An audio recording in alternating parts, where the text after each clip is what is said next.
शंकर सिंह।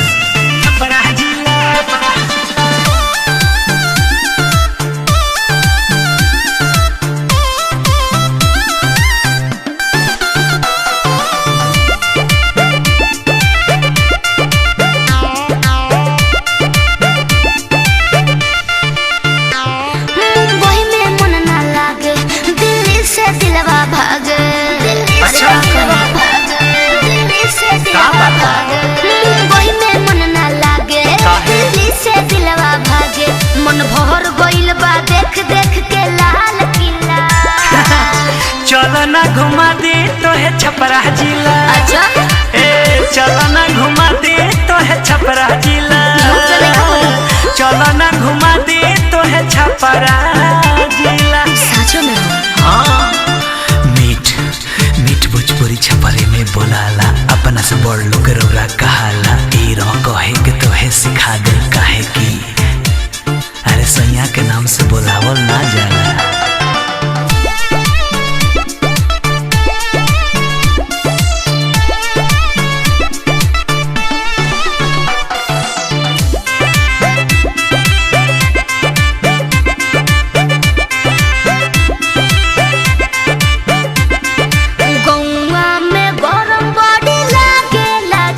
अच्छा एही से मन मोरा भागेला जी। अरे टेंशन मत लो।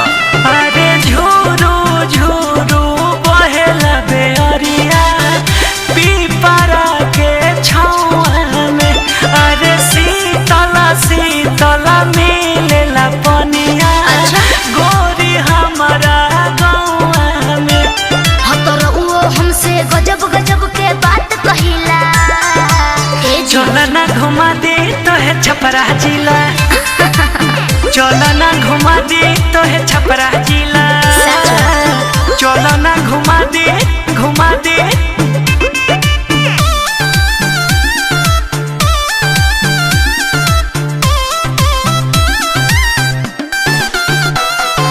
गोवा में एक नंबर लिट्टी खिलाएंगे, जनता बजरिया पर शॉपिंग कराएंगे, करते भी मैया का दर्शन करा के चंचौरा चौक पर चाय पिलाएंगे।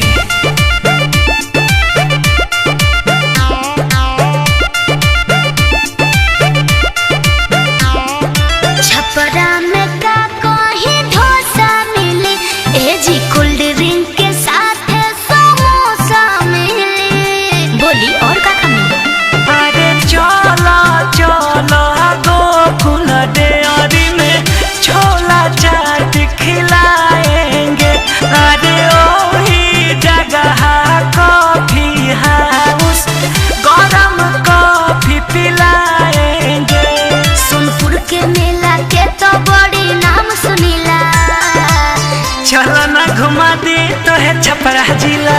क्या बात है? चलो ना घुमा दे तो है छपरा जिला। चलो ना घुमा दे तो है छपरा जिला। हाँ तो चली बैग पैक कर ली।